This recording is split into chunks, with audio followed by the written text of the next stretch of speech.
저는 오늘 봉독한 말씀을 가지고 한 영혼을 살리는 복음으로라는 제목으로 같이 은혜를 나누고자 합니다. 여러분, 우리는 지금 참 이상한 시대에 살고 있다고도 볼 수 있습니다. 세상은 점점 발전하잖아요. 기술은 점점 더 좋아졌어요. 생활은 더 편리해졌습니다. 그런데 사람들의 마음은 더 무거워지고 무디어지고 있습니다. 여러분, 먹고 사는 문제 때문에 지친 사람들이 많습니다. 겉으로는 웃고 있지만 속은 울고 있는 사람이 있습니다. 밤이 되면 아무도 모르게 눈물을 흘리는 사람들도 없지 않아 있습니다. 몸은 쉬는데 영혼은 치료받지 못하고 있습니다. 그렇다면 오늘 이 시대를 가장 필요한 게 무엇일까요? 여러분, 이 시대에 가장 필요한 것은 저는 이렇게 말하고 싶어요. 복음이다. 예수 그리스도의 복음이다. 그런데 여러분, 오늘날 가장 안타까운 것 중에 하나는 교회 안에서도 복음이 점점 흐려지고 있다라는 겁니다. 어떤 사람은 복음을 마음의 위로 정도로만 말하고 있습니다. 교회 나오면 행복해져. 예수 믿으면 참 좋아. 예수 믿으면 사업도 잘 되고, 예수 믿으면 자녀도 잘 돼. 물론 여러분, 이건 복음은 아니죠. 복음의 결과일 수는 있어요. 물론 하나님은 우리에게 분명히 복을 주십니다. 평안도 주십니다. 삶의 회복도 일으켜 주십니다. 그러나 그것은 복음의 결과이지 복음의 본질은 아니란 얘기입니다. 여러분, 죽어가는 환자에게 가장 필요한 것은 뭘까요? 푹신한 침대가 아닙니다. 맛있는 음식이 아니에요. 여러분, 먼저 그를 살릴 수 있는 치료제가 필요한 겁니다. 여러분, 죄와 사망 가운데 죽어가는 영혼들을 살리는 유일한 치료제는 오직 십자가의 복음입니다.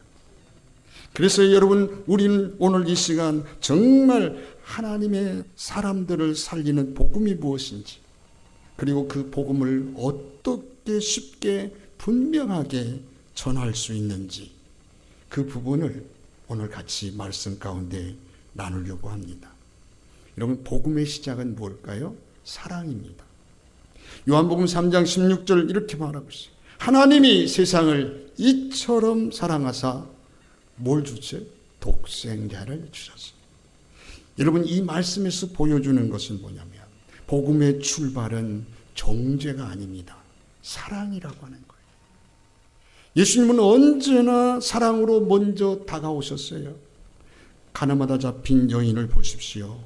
사람들은 다 돌을 들고 그를 정죄합니다. 그러나 예수님은 먼저 그를 살려주셨습니다. 여러분, 삭개오를 보십시오. 사람들은 저 사람은 죄인이다, 저 사람은 세리다, 손가락질을 해댔습니다. 그러나 예수님은 삭개오의 집에 들어가서 그와 함께 식사를 합니다. 왜 그랬을까요? 사람의 마음을 사랑 앞에 열리기 때문입니다. 오늘날 사람들도 마찬가지입니다. 사람들은 이미 상처를 많이 받았어요. 세상이라고 하는 곳에서 실패도 했습니다. 사람들에게 상처도 받았습니다. 여러분, 가정과 자녀와 남편 때문에 눈물을 흘렸습니다. 그런데 교회에 와서까지 당신은 죄인이다, 당신은 잘못했습니다, 그러면 마음이 다쳐버리죠. 그래서 우리는 먼저 이렇게 말할 수 있어야 됩니다. 하나님은 당신을 사랑하십니다. 한번 옆 사람에게 한번 해보실래요? 연습으로 한번 해봅시다. 하나님은 당신을 사랑하십니다. 네, 기분이 좋으시죠? 네, 하나님이 나를 사랑한다, 이걸 여러분 느껴지면 얼마나 기분이 좋겠어요. 하나님은 당신을 포기하지 아니하십니다. 하나님 지금도 당신을 기다리십니다. 여러분, 전도는요, 거창한 데서부터 시작하는 게 아니라 여러분, 따뜻한 그런 관심에서부터 시작이 되는 거예요. 식사하셨어요?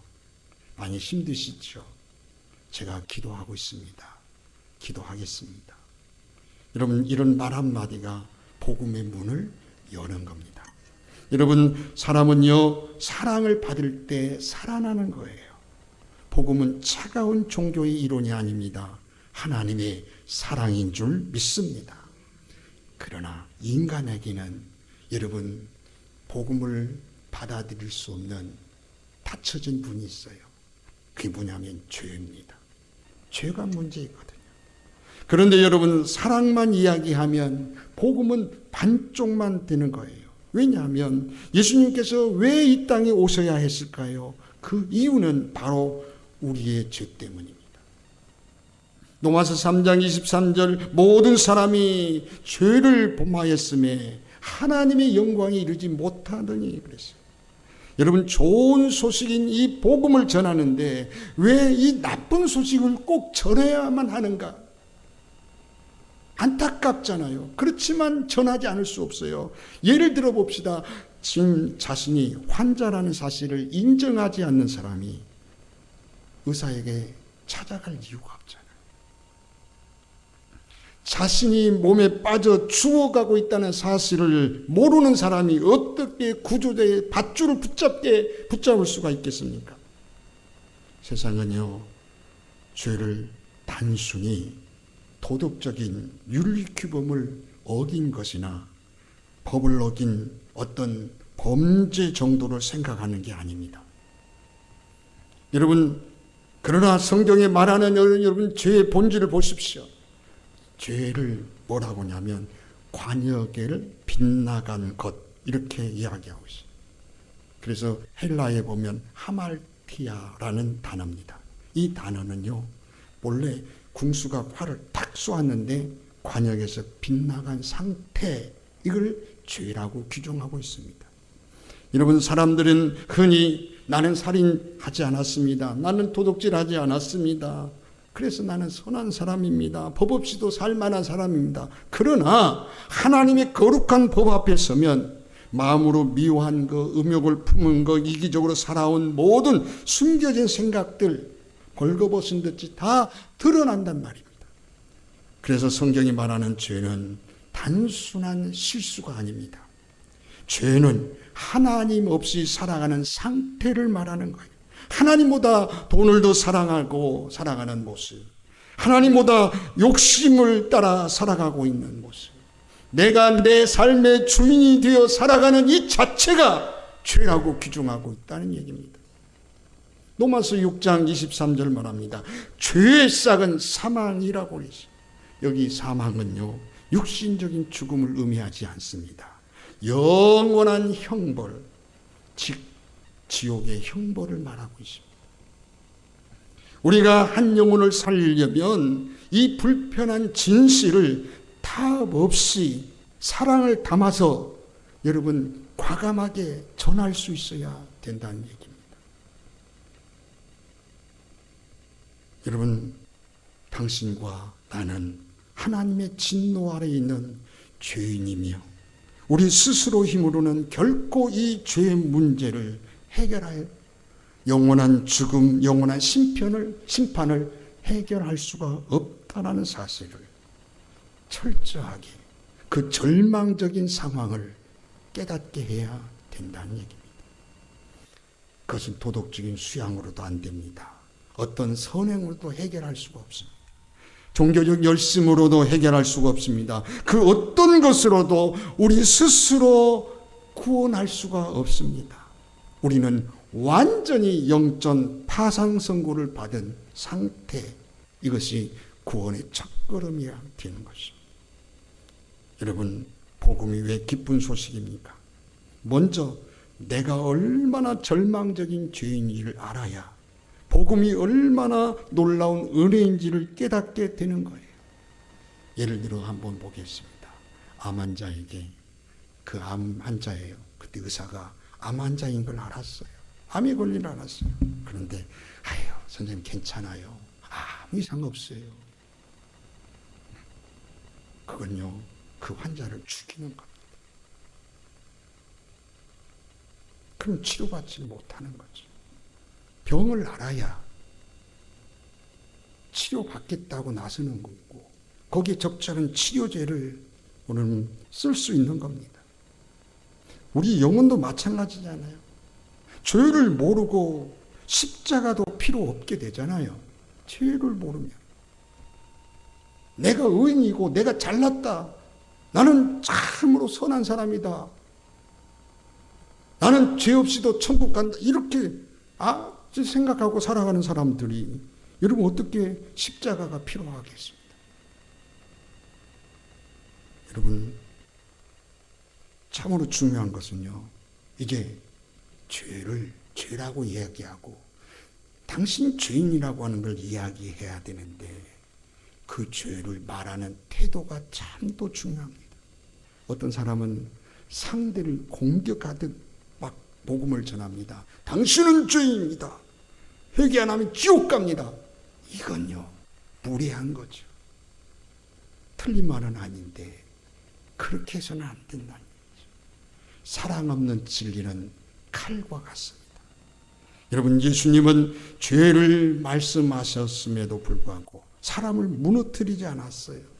사마리아 여인에게도 죄를 말씀하셨지만 생수를 주셨어요.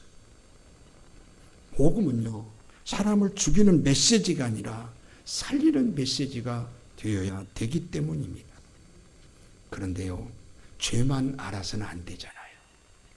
죄인인데 어쩌란 말이에요. 여러분 그 다음 복음의 중심이 뭐냐면 십자가와 부활입니다. 여러분 인간의 절망적인 상태를 선포했다면 이제 진정한 복음, 영광스러운 생명의 소식을 선포해야 된다는 얘기입니다. 우리가 전해야 될 복음의 심장부는 바로 예수 그리스도의 십자가의 대속과 부활입니다. 오늘 본문에 고린도전서 15장 3절 4절 이렇게 말하고 있어요. 바울이 전한 말씀을 요약하면 이런 내용이죠. 내가 받은 것을 먼저 너에게 전하노니 이는 성경대로 그리스도께서 우리 죄를 위하여 죽으시고 장사 지낸 바 되었다가 성경대로 사흘 만에 다시 살아나사 그랬어요. 복음은요 어떤 사상이나 어떤 이념이 아닙니다. 복음은요 2000년 전 골고다 언덕에서 우리를 위하여 십자가에 죽으신 주님의 사건과 여러분 3일 만에 부활하셔서 빈 무덤의 사건, 이건 역사적인 사건이란 말이에요. 여러분 복음의 중심은 그러므로 십자가의 대속입니다. 여러분 하나님인 공의로우신 하나님이에요. 재판장이시란 말이에요. 그래서 죄를 반드시 물으시고 죄를 심판하시고 죄의 대가를 벌하시는 분이에요. 그런데 동시에 하나님은 우리를 너무도 끔찍하게 사랑하시는 분이에요. 그래서 그 공의의 하나님과 사랑의 하나님이 완벽하게 입맞춤의 장소가 십자가라는 거예요. 여러분 로마서 5장 8절에 우리가 죄인 되었을 때에 그리스도께서 우리를 위하여 죽으심으로 하나님께서 우리에 대한 자기의 사랑을 확증하셨느니라. 성경은 말하고 있습니다. 죄 없는 하나님의 아들 예수 그리스도께서 내 죄의 모든 형벌을 대신 짊어지고 십자가에서 피 흘려 죽으신 거예요. 내가 받아야 될 저주, 내가 감당해야 될 지옥의 고통을 그분이 십자가에 다 받아내셨다는 얘기죠. 예수님이 십자가에서 마지막으로 하신 말씀이 뭘까요? 다 이루었다. 다 이루었다. 여러분 헬라어로 보면 테텔레스타이 뭐 그런 뜻인데 이것은요 이런 뜻이 있어요. 너의 죄값을 내가 완벽하게 지불했다. 완벽하게 지불했다. 그러므로 여러분 이는 위대한 승리의 선언입니다. 우리는요 이 보혈의 능력을 전해야 되는 거예요.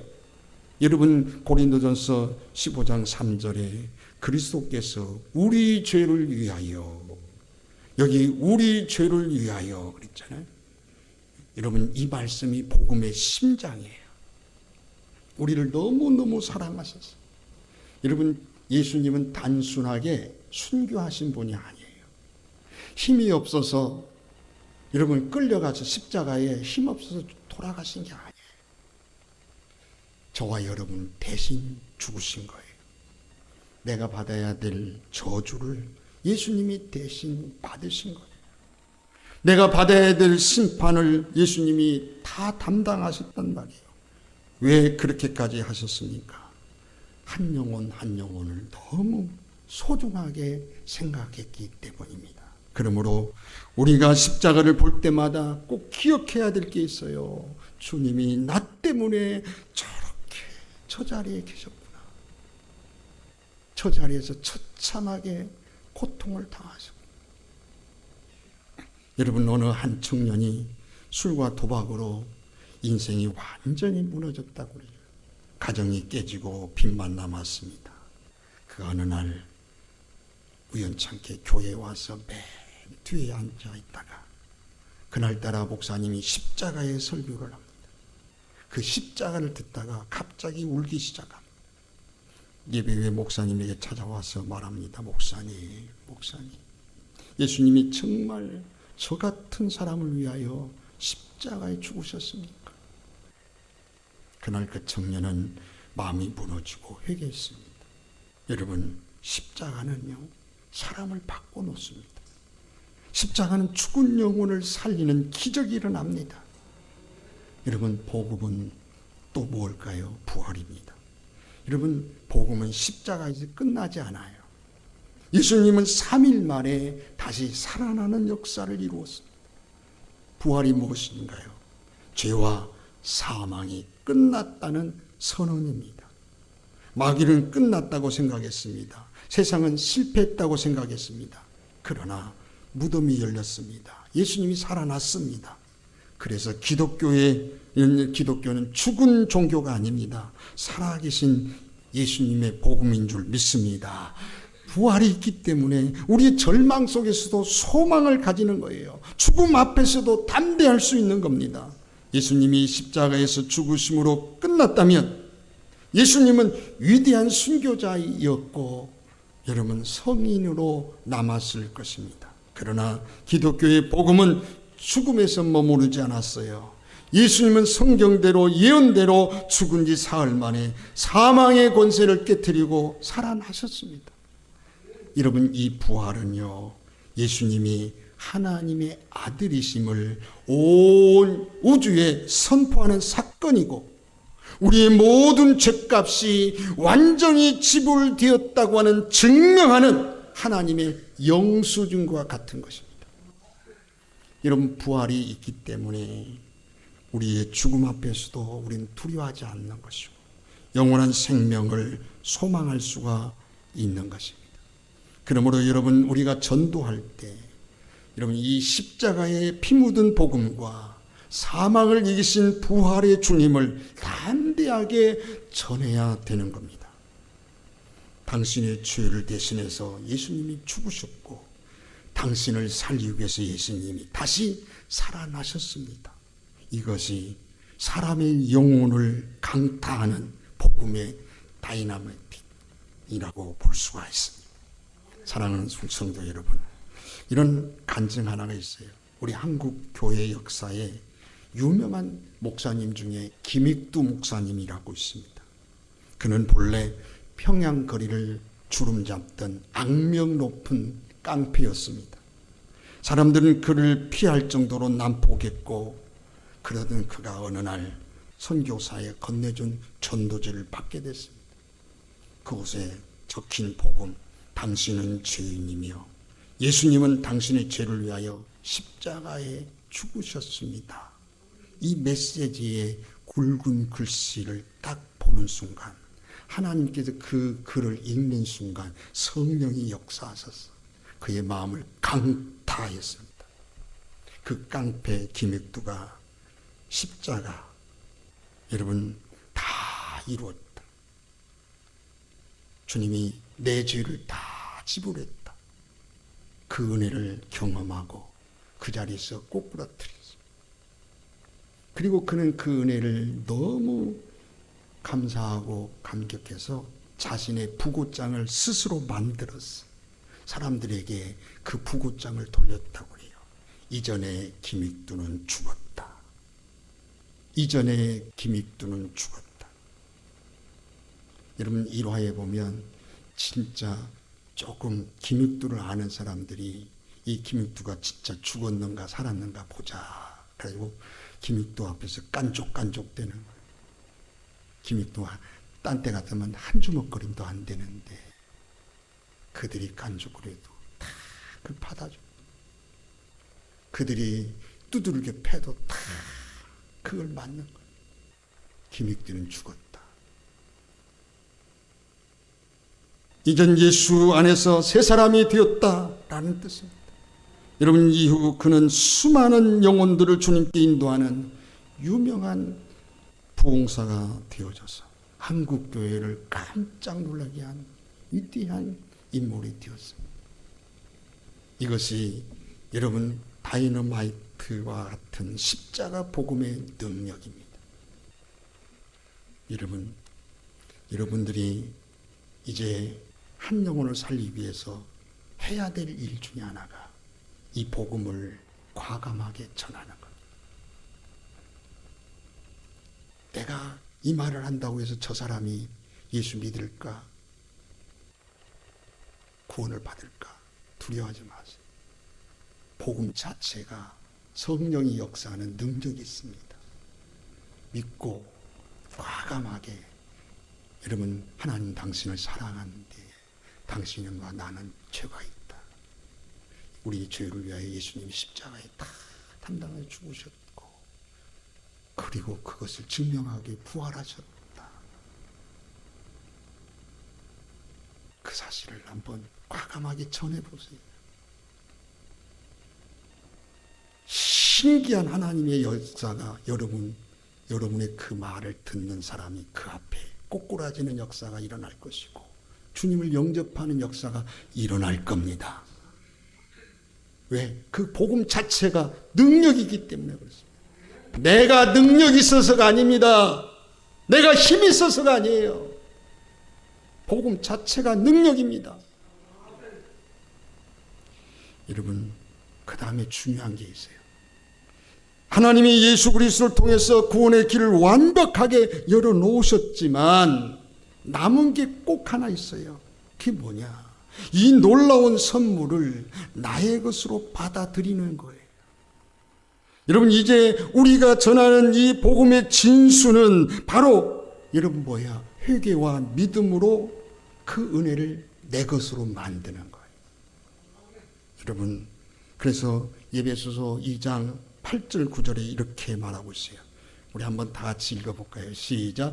너희는 그 은혜에 은하여 믿음으로 말미암아 구원을 받았으니 이것은 너에게서 난 것이 아니요 하나님의 선물이라.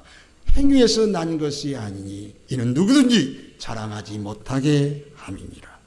여러분 구원은 100% 하나님의 은혜입니다. 전적인 하나님의 선물입니다.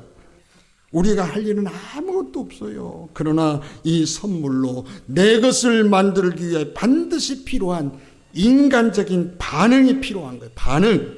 이것이 바로 회개와 믿음인 것입니다. 회개가 무엇인가요? 회개는요, 여러분 단순히 과거의 잘못을 뉘우치고 눈물 흘리는 감정적인 어떤 반성이 아닙니다. 회개는 완전한 방향 전환입니다. 지금까지 내가 내 인생의 주인이 되어서 세상의 가치관을 따라 내 마음대로 살아가던 길에서 돌이켜서 하나님을 향하여 돌아가는 것. 여러분, 하나님, 내가 죄인입니다. 내 힘으로는 살 수 없습니다. 두 손을 들고 주님께 항복하는 것입니다. 이게 회개입니다. 영혼을 살리기 위해서는 이 단호한 회개를 촉구해야 되는 거예요. 그리고 이 사실을 믿어야 됩니다. 여러분, 믿음이란 무엇인가요? 믿음은 나의 행위나 공로를 철저하게 의지하지 않고 오직 십자가에서 피 흘리시고 죽으신 부활하신 예수 그리스도만이 나의 구원자이시며 나의 삶의 진정한 주인 되신다는 이 사실을 전적으로 내가 신뢰하고 받아들이는 것을 말하는 거예요. 여러분, 이 복음은 주님께서 이제 우리가 이 복음을 가감하게 전하고 초청을 해야 되는 거예요. 여러분 요한복음 1장 12절 이렇게 말하고 다 같이 읽어볼까요? 시작. 영접하는 자 곧 그 이름을 믿는 자에게는 하나님의 자녀가 되는 권세를 주셨으니. 여러분, 이건 하나님이 우리에게 준 약속입니다. 우리가 한 영혼에게 복음을 전할 때 이 분명한 결단을 요청해야 됩니다. 이제 당신의 고집을 꺾고 죄를 회개하십시오. 그리고 예수 그리스도를 당신의 구주로, 주님을 당신의 마음에 영접하십시오. 그러면 하나님이 당신의 모든 죄를 용서하시고 영원한 생명을 주실 겁니다. 당신은 하나님의 자녀가 될 것이고 당신은 죽어도 천국 갈 것입니다. 분명히 이 초청이 있을 때 성령께서 역사하셔서 그 닫힌 마음의 문을 여실 줄 믿습니다. 여러분, 마태복음 11장 28절 수고하고 무거운 짐진 자들아 다 내게로 오라 그랬어요. 여러분, 또 완벽한 사람만 와라, 너의 문제를 다 해결하고 와라, 그렇게 하지 않았어요. 그냥 다 오라, 있는 모습 그대로 다 오라. 이것이 은혜 아닙니까? 우리가 탕자의 이야기를 한번 보세요. 모든 것을 그가 다 탕진해 버렸어요. 다 망가졌습니다. 냄새나고 초라한 모습이었습니다. 그런데 아버지는 먼저 그를 달려가서 안아줍니다. 이게 복음입니다. 하나님은 지금도 돌아오는 영혼을 기다리고 계신 줄 믿습니다. 이게 복음인데, 여러분, 마지막으로 우리가 이 복음을 그러면 어떻게 전할 것이냐. 여러분, 4가지 원칙을 제가 간단하게 설명할게요. 첫째, 쉬운 말로 전하자. 어려운 신학적인 용어가 아니라 쉬운 말로, 알아서 듣기 쉬운 말로. 쉽게 말하면 예수님이 당신의 죄를 대신 지셨습니다. 하나님은 당신을 지금도 사랑하십니다. 여러분, 단순하게 쉽게 전하자.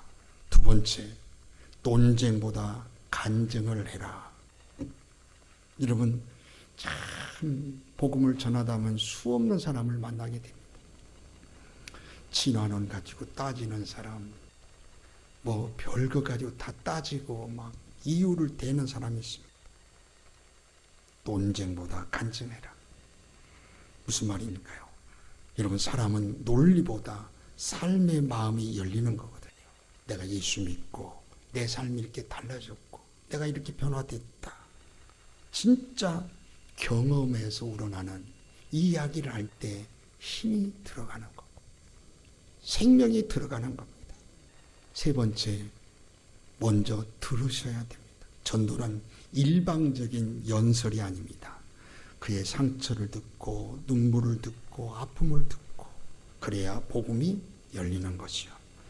네 번째, 포기하지 말아라. 여러분, 우리가 그동안 참 많이 들었던 전도 방법 중에 제가 참 전도 방법 중에 2가지가 참 인상이 깊은 전도 방법이 있어요. 하나는 고구마 전도법. 여러분, 고구마 전도는 뭔지 아세요? 예, 고구마가 익었는지 안 익었는지 젓가락으로 한번 찔러보잖아요. 아, 덜 익었구나. 그리고 찔러보는 게 뭐냐면 예수 믿으세요. 그런데 에이, 무슨 예수 믿냐. 아, 이거 덜 익었구나. 다시 밤새도록 와서 기도하는 거예요. 다시 그 다음날 가서 예수 믿으세요. 조금 마음의 변화가 있네? 조금 익어가는구나. 그 다시 믿으라. 그런데 나중에 가서 예수 믿으십니까? 내가 어떻게 예수 믿어야 돼요? 아, 익었구나. 이걸 여러분 아는 거잖아요. 고구마 익었는지 안 익었는지 우리 옛날에 젓가락으로 부셔봤잖아요. 이렇게. 그게 고구마 전도. 두 번째 인상 깊은 전도는요, 진돗개 전도법이 있어요. 진돗개가요, 한번 물면은 끝까지 물거든요. 한번 예수 믿으라 그랬으면 그 사람은 예수 믿을 때까지 가서 막 그냥 놓치지 않는 것. 근데 요즘 너무나 우리가 인격적으로 알아서 예수 믿겠지 뭐. 지가 알아서 믿지 뭐. 지가 알아서. 우리가 너무나 방관하는 거죠. 사랑하는 우리 성도 여러분, 모니카를 한번 보세요. 아들 어거스틴이 참 수년 동안 그를 위하여, 아들을 위하여 눈물로 기도했습니다. 사람들은 포기하라고 했지만 그러나 결국 그는 포기하지 않냐고 계속 눈물로 기도했어요. 그 아들이 회심하고 위대한 신앙인 됐습니다. 여러분, 세계 기독교 역사를 바꿔놓을 만한 위대한 신학자가 되지 않았습니까? 한 사람의 눈물이 한 시대를 살리고, 여러분, 한 시대를 변화시키는 놀라운 인물이 되는 것을 볼 수가 있습니다. 우리 사랑하는 성도 여러분, 복음의 진수는 이겁니다. 우리는 죄인입니다. 그러나 하나님 우리를 사랑하셨습니다. 그런데 예수님께서 우리 죄를 대신 지시고 십자가에 죽으셨습니다. 그리고 사흘 만에 다시 살아나셨습니다. 누구든지 회개하고 그 예수를 믿으면 영원한 생명을 얻습니다. 이 말이 복음의 진수입니다. 이것을 어떻게 그에게 잘 전하느냐. 이번 주 여러분들은 이 과제를 하셔야 됩니다. 누군가에게 이 복음을 기도하고 과감하게 전할 때 성령은 역사할 줄로 믿습니다. 여러분 믿으세요. 복음은 부끄러운 게 아닙니다. 세상은 십자가를 미련하다고 말합니다. 그러나 구원받는 우리에게는 하나님의 능력인 줄 믿습니다. 이번 한 주간 하나님께서 우리에게 마음에 떠오르게 하시는 그 영혼들을 찾아가십시오. 전화를 하십시오. 그리고 밥 한 끼를 사주십시오. 따뜻하게 안아주십시오. 그리고 말하세요. 예, 하나님은 당신을 사랑합니다. 우리를 위하여 십자가에 예수님이 죽으셨습니다. 이제 그 예수를 영접하십시오라고 과감하게 말하고 초청하십시오. 여러분의 입술을 통해서 전해지는 이 십자가의 복음이 죽어가는 영혼을 살려내는 하나님의 능력이 되기를 주님의 이름으로 축원합니다. 그런 역사를 만들어내는 여러분들이 주인공이 다 되어지기를 주님의 이름으로 축복합니다.